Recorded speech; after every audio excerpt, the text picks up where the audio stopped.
حافظ ابو الفتح الازدی فرماتے ہیں یہ منکر الحدیث ہیں۔ اگر یہ حدیث صحیح ہو تو بھی اس کا صحیح مطلب یہ ہو سکتا ہے کہ اس سے مراد وہ آیتیں ہیں جن کے معنی اللہ تعالیٰ کے بتائے بغیر معلوم نہیں ہو سکتے۔ ایسی آیات کے مطلب رسول اللہ کو بذریعہ جبریل علیہ السلام معلوم کرا دیے جاتے تھے۔ امام جعفر رحمۃ اللہ علیہ نے اس روایت کے جو معنی بیان فرمائے ہیں اس کا ماحصل بھی یہی ہے، اور یہی معنی صحیح بھی بیٹھ سکتے ہیں، اس لیے کہ قرآن میں ایسی آیتیں بھی ہیں جن کا علم محض اللہ تعالیٰ ہی کو ہے، اور ایسی آیتیں بھی ہیں جن کا علم علماء کو ہے، اور ایسی آیتیں بھی ہیں کہ جن کے معنی اور مطلب اس طرح واضح ہیں کہ کسی کا کوئی عذر باقی نہیں رہتا۔ تفسیر کی اقسام۔ عبداللہ بن عباس رضی اللہ عنہما فرماتے ہیں تفسیر کی 4 قسمیں ہیں۔ نمبر 1، کلام عرب سے معلوم ہو جاتی ہے۔ نمبر 2، جس کی جہالت میں کوئی معذور نہیں۔ نمبر 3، جسے ذی علم لوگ جان سکتے ہیں۔ نمبر 4، جسے اللہ کے سوا کوئی اور نہیں جانتے۔ ایک مرفوع حدیث بھی اس بارے میں مروی ہے لیکن اس کی اسناد میں کلام ہے۔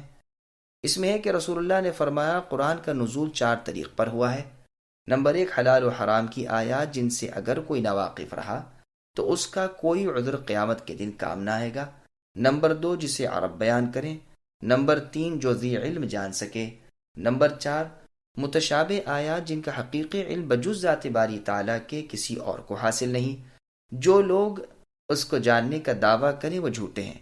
اس حدیث کی سند میں محمد ابن صائب کلبی ہیں، وہ متروک الحدیث ہیں، ہو سکتا ہے انہوں نے موقوف روایت کیا، یعنی عبداللہ بن عباس کے قول کو مرفوع حدیث سمجھ لیا ہو، واللہ اعلم۔ اب قرآن کریم کے متعلق چند ضروری معلومات سماعت کریں۔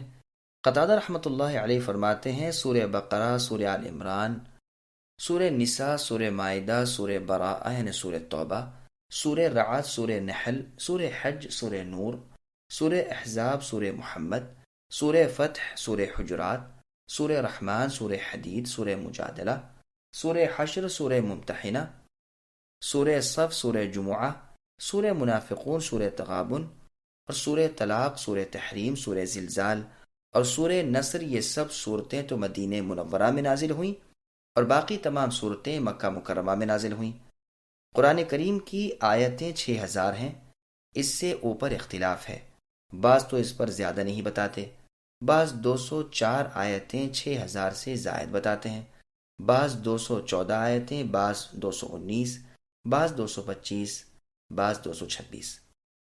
قرآن شریف کے کلمات کی نسبت عطا ابن یسار رحمۃ اللہ علیہ فرماتے ہیں کہ 70439 کلمات ہیں۔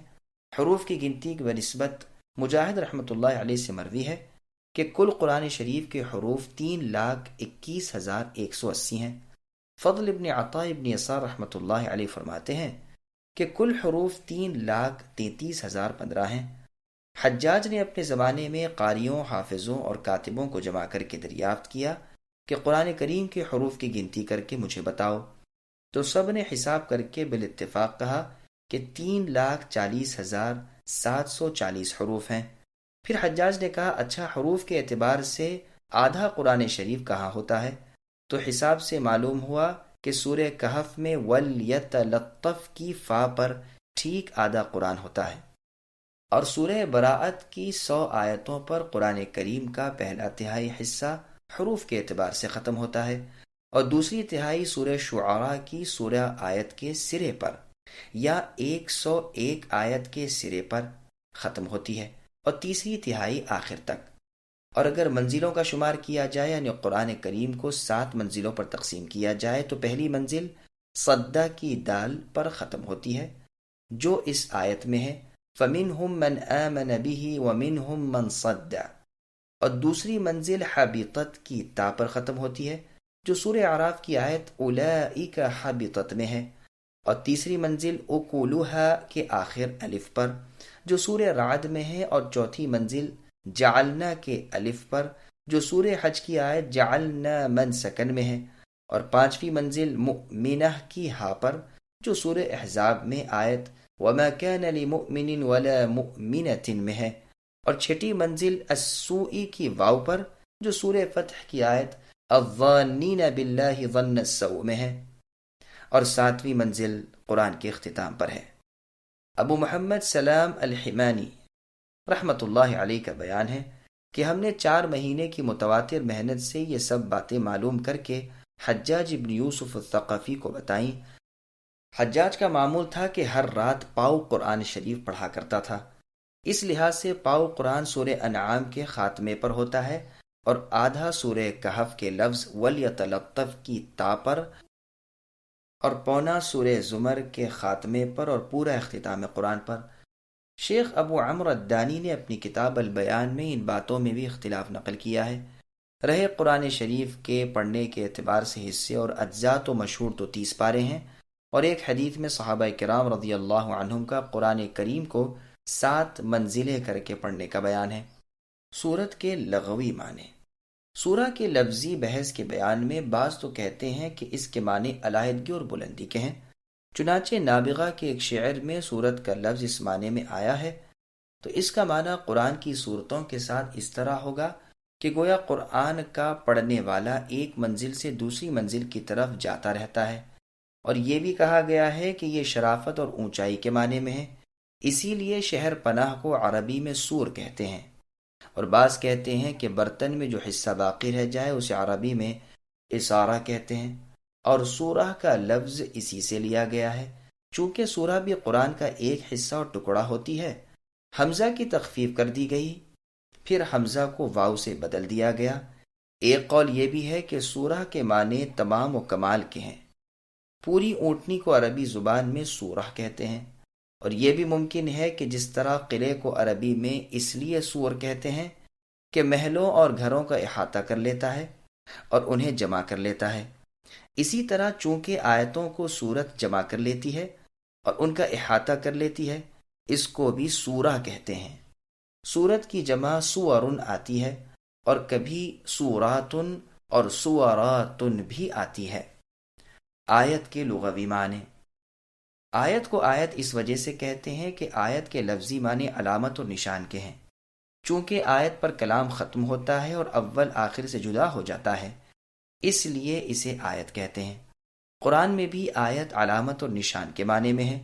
ارشاد ہے ان آیت ملکی ہی، یعنی اس کے بادشاہ ہونے کی نشانی اور علامت یہ ہوگی۔ اسی طرح نابغہ کے شعر میں بھی آیت اسی معنی میں ہے، اور آیت کے معنی جماعت اور گروہ کے بھی آتے ہیں۔ عرب کے شعروں میں یہ لفظ اس معنی میں بھی آیا ہے، چونکہ آیت بھی حروف کی ایک جماعت اور گروہ ہے، اس رعایت سے اسے بھی آیت کہتے ہیں۔ اور آیت کے معنی عجب کے بھی ہیں، چونکہ یہ عجیب چیز ہے، معجزہ ہے، تمام انسان اس جیسی بات نہیں کہہ سکتے، اس لیے بھی اسے آیت کہتے ہیں۔ سیبویہ کہتے ہیں کہ اصل میں یہ آیتن تھا، جیسے اکمتن اور شجرتن، پہلی یا عربی کے قاعدے کے مطابق الف بن گئی۔ کسائی کا قول ہے کہ آیت کی اصل آیتن تھی، جیسے آمینتن، یا الف ہو گئی اور التباس کی وجہ سے گر گئی۔ فرا کہتے ہیں کہ یہ اصل میں ایتن تھا، پھر تجدید کی وجہ سے الف بدل دیا گیا، آیتن ہو گیا۔ آیت کی جمع آیون، آیاون اور آیاتن آتی ہے۔ کلمے کی تشریح۔ کلمہ کہتے ہیں ایک لفظ کو، کبھی تو اس کے 2 ہی حروف ہوتے ہیں جیسے ما اور لا اور لہو وغیرہ، اور کبھی زیادہ بھی ہوتے ہیں، زیادہ سے زیادہ 10 حروف ایک کلمے میں ہوتے ہیں، جیسے لَيَسْتَخْلِفَنَّهُمْ اور أَنُلْزِمُكُمُوهَا اور فَأَسْقَيْنَاكُمُوهُ، اور کبھی ایک ہی کلمے کی ایک آیت ہوتی ہے، جیسے والفجر اور والضحى اور والعصر، اور اسی طرح الف لام میم اور طه اور یاسین اور حامیم کوفیوں کے قول ہیں، اور حامیم عین سین قاف ان کے نزدیک 2 ہیں، اور ان کے سوا اور لوگ کہتے ہیں کہ یہ کلمے نہیں بلکہ صورتوں کے شروع ہیں۔ ابو عمرو الدانی فرماتے ہیں کہ ایک کلمے کی آیت قرآن کریم میں سوائے مدھامتان کے جو سورہ رحمان میں ہے اور کوئی نہیں۔ قرطبی فرماتے ہیں کہ عربی زبان کے سوا عجمی ترکیب تو قرآن میں ہے ہی نہیں، البتہ کچھ عجمی نام ہیں جیسے ابراہیم، نوح، لوط، اور اختلاف کیا ہے کہ کیا قرآن میں اس کے سوا بھی کچھ عجمی ہے۔ تو باقلانی اور طبری نے تو صاف انکار کر دیا ہے اور کہہ دیا ہے کہ عجمیت کے مطابق جو ہے وہ حقیقت میں عربی ہی ہے، لیکن موافقت ہے۔